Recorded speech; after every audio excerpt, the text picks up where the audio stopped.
नमस्कार, news street Uttar Pradesh Uttarakhand देख रहे हैं आप। पहाड़ समाचार में मैं हूं आपके साथ पूजा खंडूरी। खबरों की शुरुआत करते हैं पौड़ी से आ रही बड़ी खबर के साथ। सीएम धामी ने अंकिता के परिजनों से मुलाकात की। परिजनों को सख्त कार्रवाई का उन्होंने भरोसा दिया है। अंकिता के आरोपियों को सख्त से सख्त सजा दी जाएगी, सीएम की तरफ से आश्वासन दिया गया।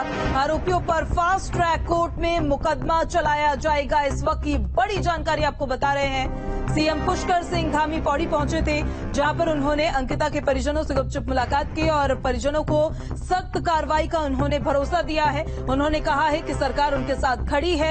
आश्वासन दिया है कि अंकिता को जरूर न्याय मिलेगा। अंकिता के आरोपियों को सख्त से सख्त सजा दी जाएगी। उन आरोपियों पर फास्ट ट्रैक कोर्ट में मुकदमा चलाया जाएगा ताकि जल्द से जल्द उन आरोपियों को सजा दी जा सके। उनके कारनामे की बड़ी जानकारी इस वक्त आपको दे रहे हैं। पहाड़ में गुस्सा है, सवाल कर रही है आज पहाड़ की जनता कि आखिर अंकिता को कब मिलेगा न्याय। और इसी मांग के साथ सड़कों पर नारेबाजी करते हुए, प्रदर्शन करते हुए भी लोग नजर आ रहे हैं। लेकिन सीएम पुष्कर सिंह धामी खुद अंकिता के परिजनों से मुलाकात करने के लिए पौड़ी पहुंचे, जहां पर उन्होंने उनको आश्वासन दिया है, उनको भरोसा दिया है कि सख्त से सख्त कार्रवाई इन आरोपियों के खिलाफ की जाएगी। फास्ट ट्रैक कोर्ट में मुकदमा चलाया जाएगा इन आरोपियों के खिलाफ। बड़ी जानकारी आपको बता रहे हैं और ये देखिए उसी दौरान की आपको तस्वीरें दिखा रहे हैं जब सीएम धामी ने अंकिता के परिजनों से मुलाकात की थी। इस खबर पर ज्यादा जानकारी के साथ हमारे संवाददाता सुरेंद्र डसीला हमारे साथ सीधे कनेक्ट हो गए। सुरेंद्र, सीएम धामी ने अंकिता के परिजनों से मुलाकात की है, वहां से आपके पास क्या जानकारी, और साथ ही ये भी बताइएगा कि कार्रवाई अभी तक कहां तक पहुंची है।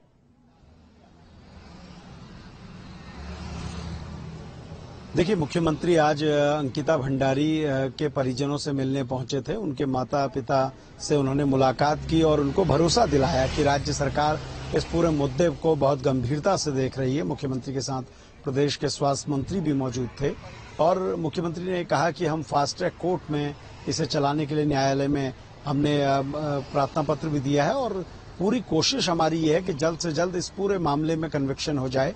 और सबसे बड़ी बात यह है कि सरकार इस मुद्दे को फास्ट ट्रैक पर लाकर साथ साथ में बहुत कठोर कार्रवाई हो, इस पर भी काम कर रही है। तमाम जो एसआईटी की टीमें इसमें काम कर रही हैं, उनको निर्देश दिए गए हैं कि मामले पर कहीं भी कोई कोताही न बरती जाए, हर पहलू को बहुत गंभीरता से देखा जाए।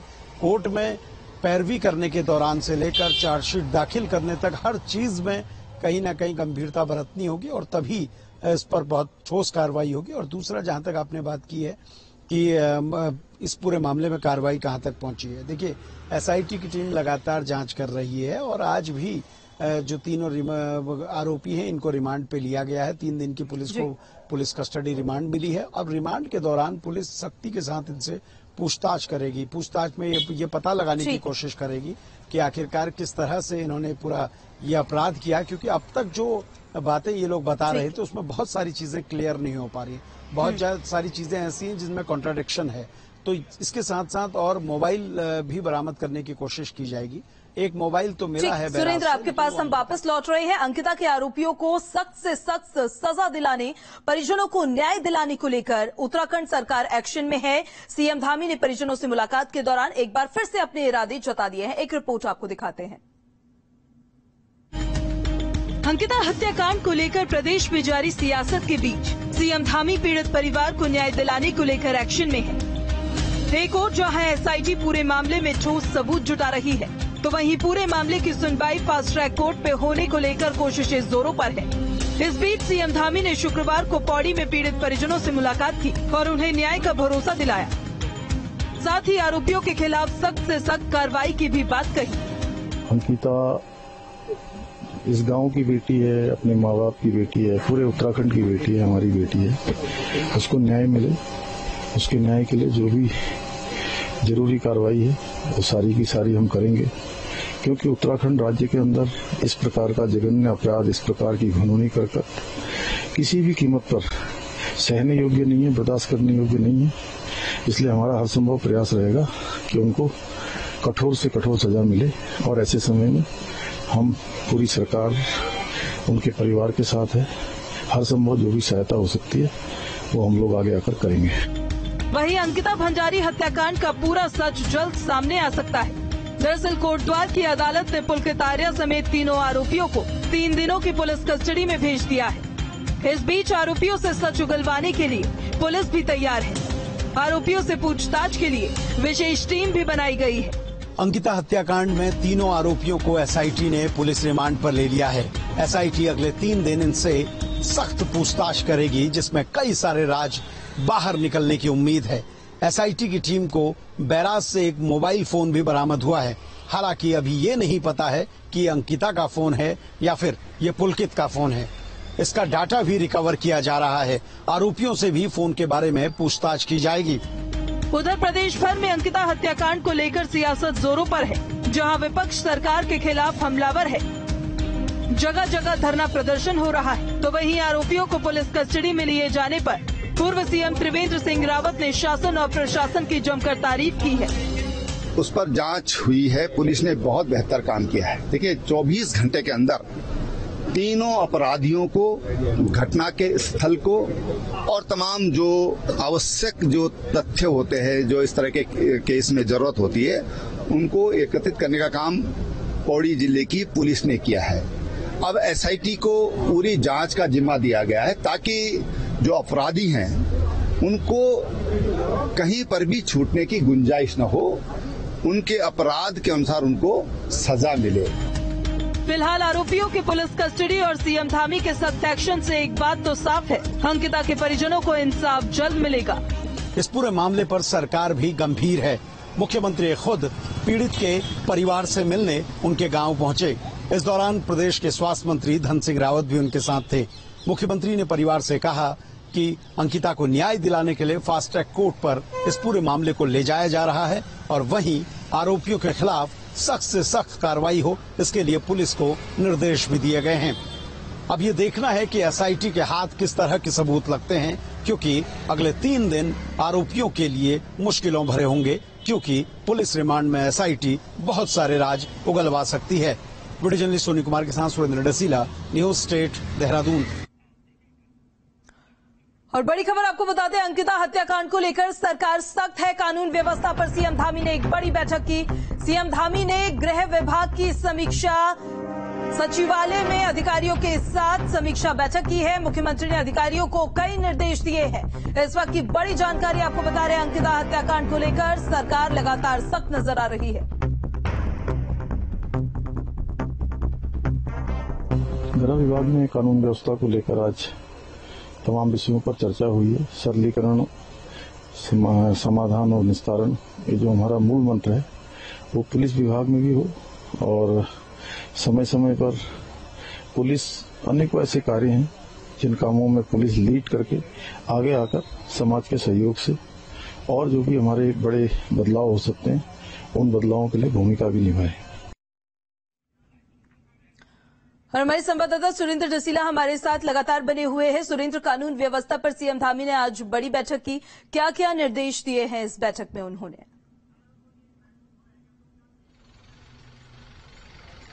देखिए, मुख्यमंत्री ने आज गृह विभाग के तमाम अधिकारियों के साथ ये बैठक की। मुख्य सचिव से लेकर गृह सचिव और डीजीपी सभी इसमें मौजूद थे। जिलों में किस तरह से कानून व्यवस्था का पालन हो रहा है, क्या कुछ चल रहा है। पहाड़ों में दिक्कतें दूसरी हैं, शराब के मामले हैं। पहाड़ों पर कई जगह ऐसी हैं जो बॉर्डर के पास की हैं, वहाँ ह्यूमन ट्रैफिकिंग के भी मामले कई बार आते हैं। और पहाड़ में कई जगह ऐसी हैं जहाँ पर दूसरी जगह से लोग पहुंचते हैं जिनके वेरिफिकेशन नहीं होते हैं। इन अपराधों को कैसे रोका जाएगा, इनको कैसे कंट्रोल किया जाएगा, नशे को कैसे रोका जाएगा, खासतौर पर पहाड़ी क्षेत्रों में इसके निर्देश दिए हैं। और जो मैदानी क्षेत्र हैं वहां पर क्या उत्तर प्रदेश से क्राइम करने के बाद, अन्य राज्यों से क्राइम करने के बाद लोग शेल्टर ले रहे हैं, जो खास तौर पर बड़े जिले हैं, नैनीताल है, उधम सिंह नगर है, हरिद्वार है, देहरादून है, इनमें क्या पनाह ले रहे हैं अपराधी। इन तमाम चीजों पर उन्होंने चर्चा की और यहाँ लॉ एंड ऑर्डर की स्थिति बेहतर हो, इसको लेकर निर्देश दिए हैं। और ये कहा है कि अगर कोई घटना होती है उसके अनावरण में समय न लगे। पुलिस टीमें साइबर से लेकर सिविल पुलिस, हर जगह पर पुलिस एक्टिव दिखनी चाहिए और खासतौर पर जो साइबर क्राइम है उस पर कंट्रोल की ज्यादा से ज्यादा जरूरत है। ठीक है सुरेंद्र, बहुत शुक्रिया आपका तमाम जानकारी के लिए। तो कानून व्यवस्था को लेकर आज अहम बैठक हुई थी जिसमें सीएम द्वारा निर्देश दिया गया है।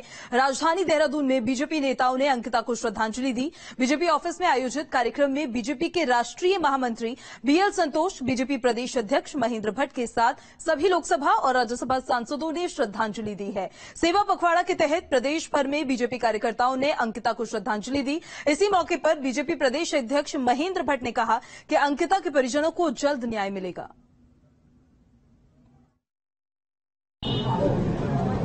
क्योंकि पूरे प्रदेश के अंदर एक शोक की लहर है।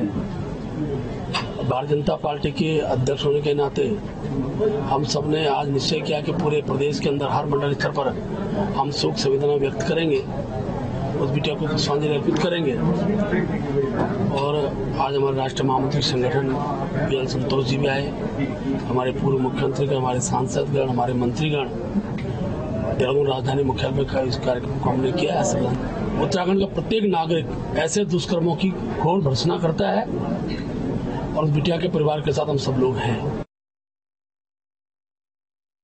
पूरे देश के अंदर इस प्रकार के जो लोग हैं जिनका स्वरूप इस रूप में रहता है कि डर का माहौल पैदा करने का रहता है, इस प्रकार के अपराधों में संलिप्त होते हैं, उनको अंदर एक भय का वातावरण स्थापित हो, पूरे देश का संदेश इस रूप में जाए कि जनता ऐसे दुष्टों को बख्शने वाली नहीं है।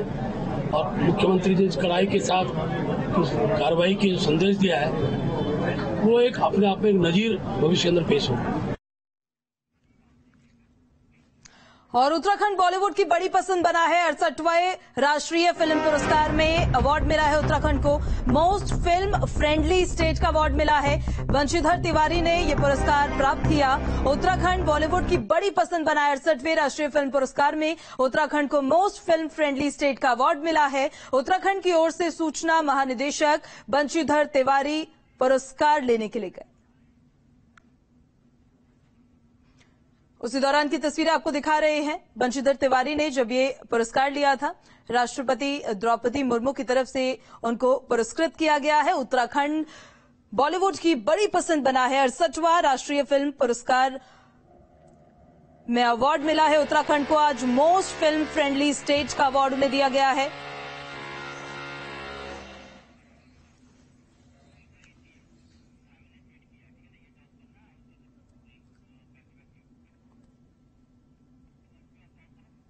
तो वहीं सीएम पुष्कर सिंह धामी ने ट्वीट कर प्रदेशवासियों को बधाई दी है।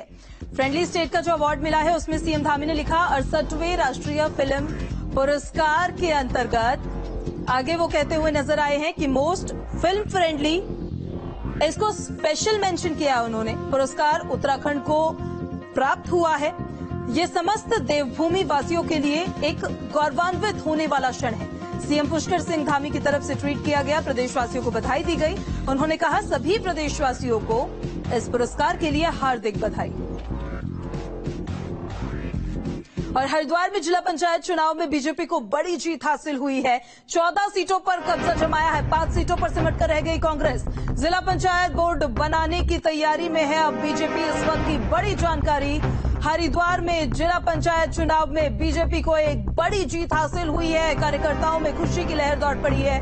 14 सीटों पर बीजेपी ने कब्जा जमाया है, तो वहीं कांग्रेस के खाते में मात्र 5 सीटें गई है। जिला पंचायत बोर्ड बनाने की तैयारी में अब बीजेपी नजर आ रही है। हरिद्वार में पंचायत चुनाव हुआ था और जिला पंचायत चुनाव में परिणाम आने के बाद बीजेपी के खाते में गई 14 सीटें।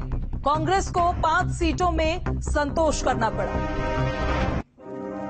और हरिद्वार जिला पंचायत चुनाव में बीजेपी को शानदार सफलता मिली। जिला पंचायत चुनाव में बीजेपी के खाते में अब तक 14 सीटें आ चुकी है, जिस पर बीजेपी के दिग्गजों ने खुशी जताई है।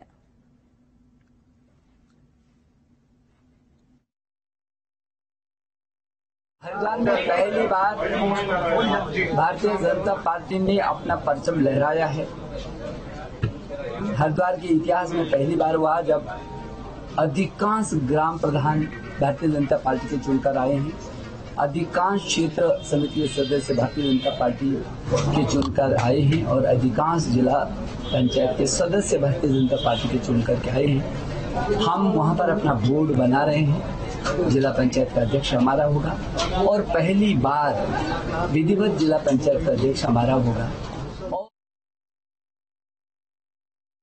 अभी पहली बार और प्रचंड बहुमत के साथ अपना बोर्ड बनाने जा रहे हैं। अनेकों निर्दलीय जो जीत कर आए हैं उनसे मेरी वार्ता हो रही है। हमारे वहाँ के प्रमुख कार्यकर्ता, हमारे सांसद, सब लोग बातचीत कर रहे हैं। एक अच्छा पूर्ण बहुमत का बोर्ड हमारा जिला पंचायत में बने। इसके साथ साथ विकास खंडों में हम लोग कभी अपना प्रमुख वहाँ नहीं बना पाए राज्य बनने के बाद, तो मुझे पूरा विश्वास है कि वहाँ के अधिकतर सब ब्लॉकों में हमारे ही ब्लॉक प्रमुख बनेंगे। और हरिद्वार में बीएसपी के हारे हुए प्रत्याशी ने आरोप लगाया है, अधिकारियों पर चुनाव हारने का उन्होंने आरोप लगाया। बीएसपी ने बीजेपी प्रत्याशी को जताने का आरोप लगाया है अधिकारियों पर। भगवानपुर ब्लॉक के सिकरोड़ा सीट से बीएसपी प्रत्याशी का आरोप है। बीएसपी प्रत्याशी दानिस्ता खातून ने यह आरोप लगाया है कि अधिकारियों ने बीजेपी को जताया है। बीजेपी प्रत्याशी मंजू सैनी ने जीत वहां पर दर्ज की और बीएसपी के प्रत्याशी की तरफ से आरोप लगाया गया कि उनको जिताया गया। अधिकारियों पर सवाल के दबाव में काम करने का आरोप लगाया है। बीएसपी प्रत्याशी ने कोर्ट जाने की भी चेतावनी दी। और ओवैसी की पार्टी को उत्तराखंड में बड़ी जीत हासिल हुई है। जिला पंचायत चुनाव में एआईएमआईएम ने अपना खाता खोला है। भगवानपुर और चंदनपुर वार्ड नंबर 30 में एआईएमआईएम को जीत मिली। बड़ी जानकारी बोडराहेड़ी पीठपुर वार्ड नंबर 7 से एआईएमआईएम प्रत्याशी को जीत मिली है। जीत के जश्न का वीडियो सोशल मीडिया पर वायरल हो रहा है। देखिए, उस दौरान की तस्वीरें आपको दिखा रहे हैं जब एआईएमआईएम के कार्यकर्ताओं में खुशी की लहर दौड़ पड़ी जब उनके प्रत्याशी ने जीत दर्ज की। ओवैसी की पार्टी को उत्तराखंड में बड़ी जीत मिली है। ओवैसी की पार्टी ने देवभूमि में अपना खाता खोला है। विधानसभा भर्ती घोटाले पर सियासत जारी है और सोशल मीडिया में विधानसभा स्पीकर के स्टाफ को लेकर उठ रहे सवाल पर रितु खंडूरी ने सफाई दी है। रितु खंडूरी ने कहा है कि उन्होंने किसी की कोई स्थायी नियुक्ति नहीं की है। किसी भी विधानसभा अध्यक्ष को पूरे देश में, किसी भी मंत्री को, मुख्यमंत्री को ये अधिकार है कि वो अपना पर्सनल स्टाफ रखें। इसमें मैंने कोई नई चीज नहीं की है। ये होता चला रहा है और वही मैंने भी किया है। जिस दिन तक मैं चाहूंगी वो रहेंगे, जिस दिन मैं इस पद को छोड़ूंगी वो मेरे साथ चले जाएंगे। तो ना तो वो परमानेंट स्टाफ, ना वो एडहॉक स्टाफ है और किसी तरह की सुविधा तनख्वाह के अलावा वो नहीं लेता है। और मसूरी से बड़ी खबर आपको बताते हैं, जहां पर अवैध निर्माण को लेकर एक्शन अब लगातार तेज नजर आ रहा है। डीएम के निर्देश पर एमडीडीए की ताबड़तोड़ कार्रवाई हो रही है। कई अवैध निर्माणों को प्रशासन ने सीज किया है। 5 अवैध निर्माणों पर प्रशासन का शिकंजा कस रहा है। निर्माणाधीन रेस्टोरेंट के प्रशासन की तरफ से उनको सील किया गया है। तो मसूरी में ये अवैध निर्माण को लेकर एक्शन का दौर लगातार जारी है और डीएम के निर्देश पर एमडीडीए की ताबड़तोड़ कार्रवाई हो रही है। मसूरी क्षेत्र में एमडीडीए द्वारा पूर्व में भी इस तरह की कार्रवाई की गई है। वर्तमान में जो केसेस सुनवाई के दौरान चल रहे होते हैं और कुछ लोग बिना मानचित स्वीकृति के निर्माण कार्य कर लेते हैं। उन्हीं में से 3 निर्माण टील बस स्टैंड पर चल रहे थे, जो जिनमें एक 2 मंजिला मकान था, उसके ऊपर एक दुकान थी, दूसरा 2 मंजिला निर्माण था, तीसरा 3 मंजिला निर्माण था। तीनों व्यक्तियों द्वारा बिना मानचित स्वीकृति निर्माण कार्य प्रारंभ कर दिया गया था। देहरादून में सौंदर्यीकरण योजना को लेकर शहर में अवैध निर्माण के खिलाफ प्रशासन का एक्शन जारी है। इंदिरा मार्केट में बनी अवैध दुकानों पर बुलडोजर चला, तो वहीं दुकानदारों ने प्रशासन पर पहले से सूचना नहीं देने का आरोप लगाया। एमडीडीए सचिव ने बताया है कि कोर्ट आदेश के तहत ही कार्रवाई की जा रही है। सभी को पहले ही दुकानों को खाली करने के लिए कह दिया गया था। तो इसमें क्या है कि इस पूरे प्रोजेक्ट में क्या है कि कहीं तो इंदिरा मार्केट में इन्होंने बड़ी दुकानें दी थी, हम लोगों को भाई 8 भाई जो छोटी ये था हमारा ये है कौन ये था टेम्परेरी हम तो ये है। और बद्रीनाथ राष्ट्रीय राजमार्ग पर एक बड़ा हादसा होते होते टल गया। बद्रीनाथ की ओर जा रही यात्रियों से भरी बस का टायर नंदप्रयाग में आए मलबे को पार करते समय सड़क से बाहर चला गया। कुछ देर के लिए सबकी सांसें अटक गई थी। हालांकि एनएच की मशीनों ने बस को सुरक्षित सड़क पार करवा दिया। सड़क पार होने के बाद पुलिस प्रशासन और बस में सवार यात्रियों की जान में जान आई। और फिलहाल रुक रहे एक बहुत छोटे से ब्रेक के लिए, जल्द वापस लौटते हैं।